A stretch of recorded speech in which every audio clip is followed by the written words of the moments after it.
uyu niwe muntu ugiye kurimbura isi mu ibanga kandi atambaye inyama n'amaraso. Umuntu wa gatatu, ubu n'ubwenge buhangano AI, artificial intelligence. Iyi tekinoloji ya AI ikoreshwa ry'ikoranabuhanga ry'ubwenge buhangano cyangwa se AI.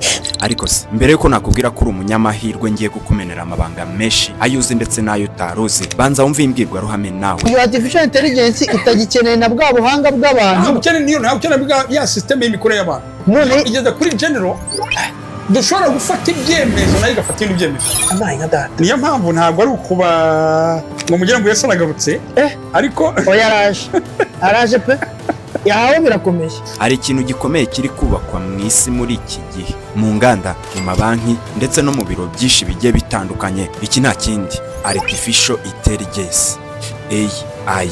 Ibi ngibi ndi kukubwira wowe uri kunyumva, reba muri smartphone yawe urasanga application yanditseho ChatGPT. Nuza kubireba neza, buri kintu cyose ukeneye urayibaza nayo ikabasha kugusubiza mu gihe gitoya, ibiguhaye ibihumbi n'ibihumbagiza by'amagambo bigendanye n'ikibazo yibajije. Ibi ngibi rero byakweza abantu benshi, barayikunda cyane, yigarura imitima y'abantu benshi. Ariko se waba uzi neza amabanga yihishe muri ibi bintu? AI yasimbuye abantu benshi mu akazi kakorwaga n'abantu batunze imiryango ndetse bitezaga imbere mu buryo butandukanye. Gusa kuri ubu benshi barirukanwe kubera AI. Ni iki kiri kuba mu isi? Biliyoni zitabarika z'amadolari abaherwe ku isi barimo nka Elon Musk bari kuzishora muri AI. Ubu ngubu n'ubwenge buhangano, World Government Summit. Elon Musk inama yitangajemo amagambo akomeye cyane, yarabanje aragira ati, well, I think the first bit of advice would be to really pay close attention to the development of artificial intelligence. Niba ngomba kugira inama guverinoma ku byo bagomba kwitegura ku hazaza, inama ya mbere ni ugukurikirana iterambere ry'ubwenge buhangano AI.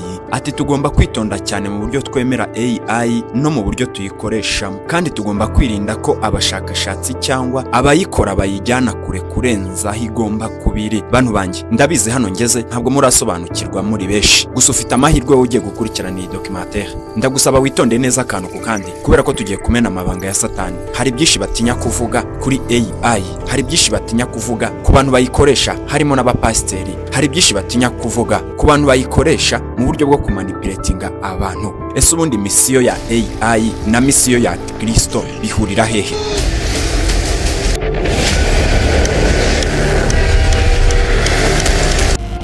Nkuko bisanzwe njye uri kumva nitwa Prophet Alex. Iyi ngiyi ni Team of God TV, mbahaye ikaze.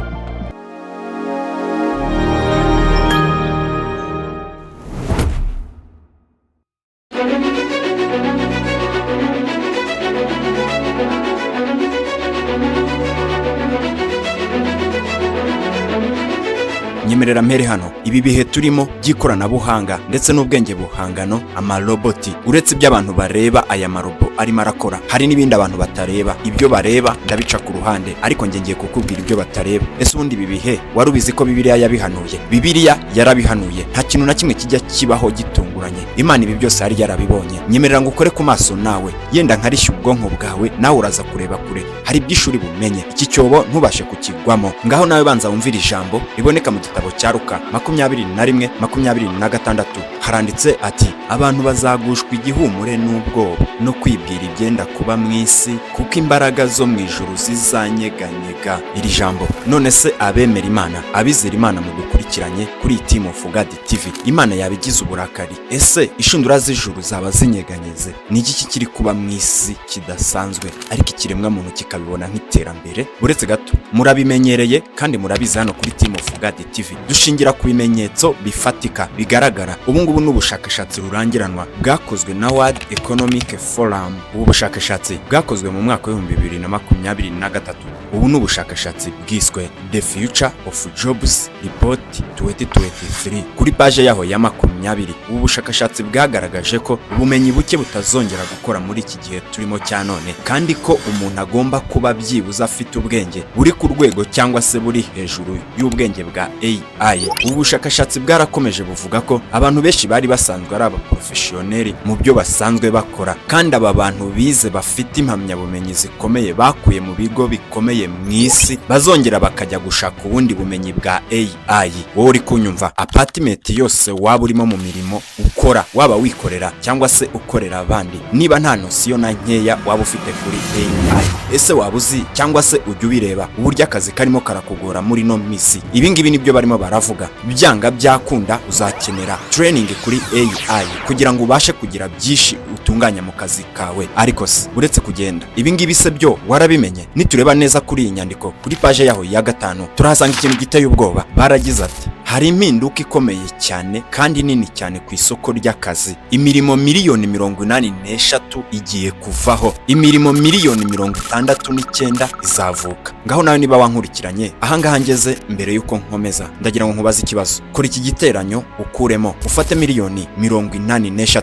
ubundi ukuremo miliyoni 69, ufate abantu babuze akazi, ufate n'abandi babonye akazi. Bivuze iki? Ese urabyibuka ibyo nakubwiye hejuru? Ati Kristo, ijambo ati Kristo wigeze kuryumva? Arimo arakreatinga imirimo mishyashya, noneho babandi bari baramunaniye abakure mu kazi, agira abantu yitoreza mwibanga rikomeye, abita ibikomerezwa bijyanye n'iterambere, abita abantu bafite ubumenyi bujyanye n'iterambere. Iryo terambere nta rindi rizaba riri kuvugwa, ni AI. Ndibaza uri muranyumva hano, ariko niba utarasobanukirwa ufite amahirwe, ndagusabye ibiri imbere nibyo bikomeye cyane. Ibyo umaze kumva ni nk'agatonyanga mu nyanja. Mbere yuko nkomeza ndagira ngo nibutse uno muntu dukurikiranye nonaha, niba ari ubwa mbere warugeze hano kuri Team of God TV, ndagira ngo nkumenyeshe yuko nugenda udakoze subscribe ntabwo uzongera kutwumva. Ndagusaba jya mu muryango mugari w'aba Team of God TV kandi subscribe. Iyi video niba wayikunze kandi wayiha like. Nyuma y'ibyo si ibyo gusa, ndagusaba no kwisharinga ku bandi bantu. Reka nikomereze. Murabyibuka hahandi kuri ya page ya 5, hahandi imirimo miliyoni 83, abo ngabo nabazabura akazi. Miliyoni 69 nabazabona akazi. Ariko ngewe mu buryo bwa spirituel ahangaha ngeze nibyo ngiye kugusobanurira. Gusa reka nsoze ino nyandiko kugira ngo ubashe gusobanukirwa neza. Barakomeje ati ingaruka rusange si ukugabanuka kw'akazi gusa, ahubwo ni ugusaranganywa no guhinduranya imirimo, aho imirimo imwe n'imwe igenda indi kaza ku isoko. Nubwo ngeze hano ndakumva ntabwo urasobanukirwa, ariko reka ngusobanurire neza. Reka duhere hano mu nganda zikomeye ku isi. Ndagira ngo wibaze iki kibazo: hagati y'abantu amarobo AI ni ikihe kintu gifite ingufu kiri guhangana ku rwego rw'isi ndetse mu kazi kigatsindira umwanya ukomeye ndetse n'imyanya myinshi? Ni igiki? Gusa harimo iyobera. Inganda zikora amarobo ndetse n'ibi bigo bikomeye harimo na za Meta zirimo zirakora ama AI agiye atandukanye. Uwakoze AI, uwakoze robo, uwo nguwo AI iri kumukura mu kazi, ndetse n'uwakoze robo irimo iramukura mu kazi. Muri make ndagira ngo umuntu ufite ubwenge cyangwa se umuntu ufite imitekerereze mizima ahangaha barimo aranyumva. Muri make ni nka wa wundi yicukurira ndetse akanihamba. Ikindi ni nka wa muntu ukora isanduka kandi abizi neza ko nawe bazayimushyinguramo. Aho ngaho nta kintu wumvamo. Ati Kristo ari mu kazi gakomeye, gusa bari maso nibo bamubona. AI, roboti benshi barabikoresha, gusa bamwe bagendera mu kigari, ntago bazi ngo birakorwa gutya cyangwa se ndabikoresha gutya. Ntumutaza ahangaha ngeze, kubera ko ngiye kukubwira ibyo amatwi yawe atarumva. Gusa reka ngusaba akantu, ntugende utansangije ibitekerezo byawe muri comment, unyandikire uko ubyumva ndetse na documentary wifuza ko tuzagukorera. Ubu ngubu n'ubushakashatsi bwakozwe na kaminuza yitwa Oxford University. Gusa mu babukoze harimo abanyabwenge bazwi cyane rurangiranwa, harimo Kari Benedict Frey. Undi bafatanyije ni Mike Osborne. Maze bano bahanga barangije babwita The Future of Employment, How Susceptible Are Jobs to Computerization. Turebye kuri page yaho ya 2 hari amagambo ateye ubwoba cyane arimo gusohora ubu ngubu. Benshi batari biteze yuko bino bintu bya Oxford bizasohora. Aba bahanga bagaragaza ko 47% y'imirimo muri USA gaho ngaho ni muri Amerika ishobora kugirwa ingaruka zikomeye cyane na AI, automation. Abangaba basanze iterambere rya machine learning na roboti rishobora guhindura cyane isoko ry'umurimo. Ati kubera ko imirimo yari isanzwe ikorwa n'abantu, ubu ngubu igiye kuzagikorwa n'imashini zigiye zitandukanye. Wibuke neza, unyumve neza, ibi ngibi babyanditse muri 2013, ariko dore nguru urugero rw'ibyo bavugaga. Mbere yuko nkubwira aya magambo akomeye, reka mbanze ntumikira abaterankunga bacu. Dore inkuru nziza mbafitiye. Muri gift collection turabambika neza imyenda n'inkweto bya original utasanga ahandi hose, parfum zihumura neza ubwoko bwose. Nyamuneka yaba abagabo, abadame, abakobwa ndetse n'abasore. Iyi niyo shop yonyine ijyana n'igihe muri Kigali, ibabereye kuri buri muntu wese kandi ijyana n'ibigezweho. Ndakumva uhise wibaza byinshi ngo wadusanga he? Wadusanga i Remera Gisimeti ku muhanda w'amabuye hepfo gatoya y'agasoko k'imbuto. Ahangaha ni mu nyubako yitwa Equinox Market. Dore icyo utaruzi, ni twebwe dufite umwihariko wo gukora delivery aho umuntu yaba aherereye hose, yaba mu Rwanda cyangwa se hanze y'u Rwanda, ikakugeraho nta nkomyi. Mwaduhamagara mukanatwandikira kuri nimero mubona kuri screen zanyu cyangwa se ku mbuga nkoranyambaga zacu zose mubona hano kuri screen zanyu. Muri gift collection, umukiriya ni umwami, you are welcome. Nyemerera mpere hano mu ruganda rwa Tesara muri uyu mwaka wa 2026. Uru ni uruganda rw'umujejeta faranga yitwa Elon Musk. Niwe yaciye agahigo kugeza ubu ngubu uyu mwanya umazeho igihe kinini cyane. Niwe muherwe wa mbere ku isi. Elon Musk is on the path to becoming the world's first trillionaire. First trillionaire. Trillionaire. Trillionaire. Trillionaire. Trillionaire. Ariko se ni ibiki atangaza ko nawe atajya aripfana kuri AI cyangwa se kuri robot? Reka mugusobanurire neza ushobora kuba utamuzi. Tesara, uru ruganda ruherereye muri Austin, Texas, Los Angeles, California. Ngaho nawe itegereza aya mashusho muri uru ruganda rukomeye cyane kandi ruteye imbere, rwa mbere ku isi mu gukoresha AI, artificial intelligence ndetse n'amarobo.